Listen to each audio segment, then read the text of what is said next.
Well, what's going on, Cardinal Nation? Well, what a game tonight. What a game. A wild game, but we hang on and win it. Another come from behind win. 5-4 against the Kansas City Royals in the first of three. Uh, yeah, a walk-off win. Our fourth walk-off win of the season. And yeah, this game had a little bit of everything. It was looking like it was going to be a really tough loss. Had a lot of chances in this game, but we got it done. Uh, in extras, this is our seventh time playing in extra innings. We've only lost once, which of course that lone loss in extras was last Sunday at the Padres, in which we of course were a strike away from winning in that one. And yeah, it's just a very happy, obviously. Dustin May, another solid start, got through 6 innings despite walking four and striking out three and giving up 3 runs. A shaky start for him, but still glad that he made it through six strong. The game would be scoreless until the top of the fourth. Kansas City would take a 1-0 lead. RBI double by rookie catcher, although the DH tonight, catcher Carter Jensen, scoring Vinny Pasquantino. That would make it a 1-0 Royals lead, and then a walk to Jack Caglione would load the bases for outfielder Isaac Collins, formerly with the Brewers last year. And he would hit a sac fly to make it a 2-0 Kansas City lead. And then in the bottom of the fourth, Ivan Herrera would be hit by a pitch. And then Jordan Walker with a 2-run homer to center field, his 13th of the season. And yes, he just continues his monster season. He homered yesterday in Sacramento, and now another one here tonight. So that would tie it up 2-2.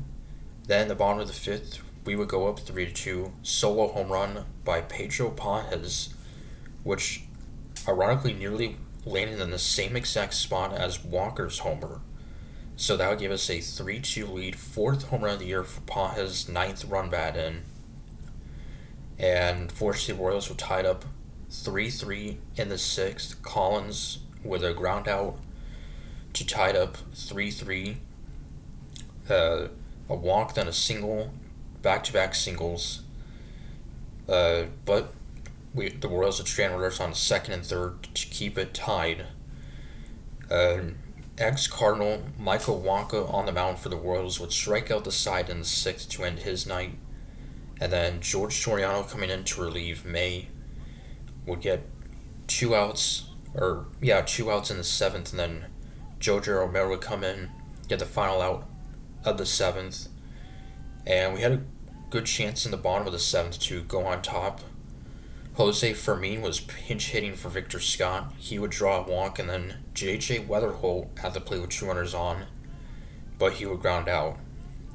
And again, a great chance in the bottom of the eighth to take the lead. Back-to-back singles by Herrera and Burleson to start out the inning, and then with Walker at the plate, he would ground into a double play from third to first.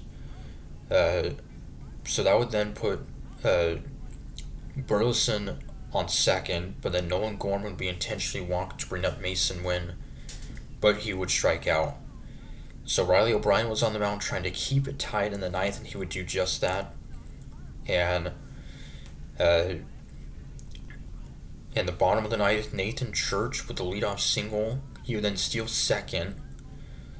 And then Jose Fermin would draw his second walk to put 2 runners on. And J.J. Weatherholt, looking for a second walk-off of his career, he would fly out. And then Royals would bring in a new pitcher for runners on first and third for Ivan Herrera, who was the hero, one of the heroes in yesterday's game. But unfortunately, he would fly out to center, and which was hit just a little too hard right to the center fielder, so that would send it to extras once again. And Ryan Stanek on the mound in the 10th, on the first pitch of the 10th inning, Bobby Wood Jr. with an RBI double to give the Royals a 4-3 lead. Could have been more, but Stanek would do a nice job striking out 2. And then, on the first pitch of the bottom of the 10th, Alec Burleson would tie it up 4-4. So just like that, a tie game again, with Jordan Walker at the plate trying to win it, but he would strike out.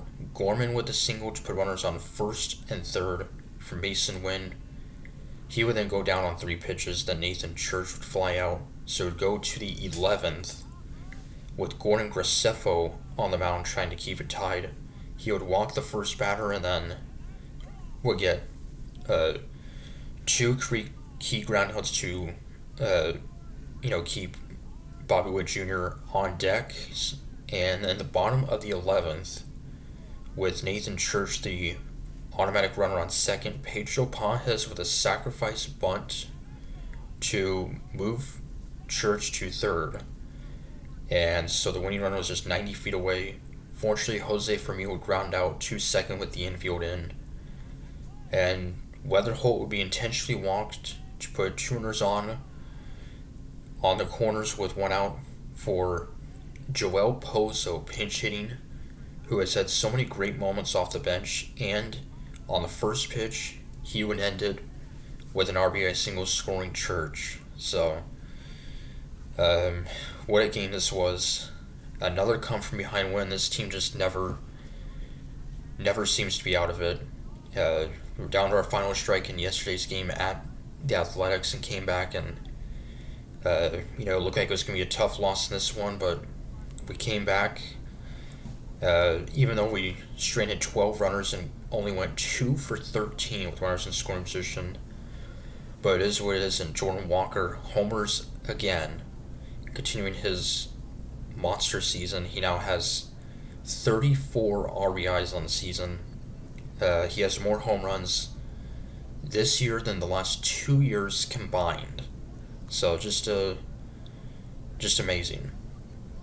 So now, the second game of this series tomorrow afternoon, in which we can look to win another series. It'll be Kyle Leahy getting the start for the Cardinals. Was outstanding last Sunday at San Diego, going up against left-hander Noah Cameron for the Royals. So, great job by our relievers, keeping it tied. Even though, Stanek allowed a run in the 10th, we came back to tie it up. Graceffo got the win in this one. He's now 3-1.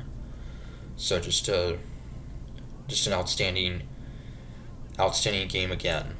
So hopefully we can do it again tomorrow. So till then, I'm Nick saying go Cards.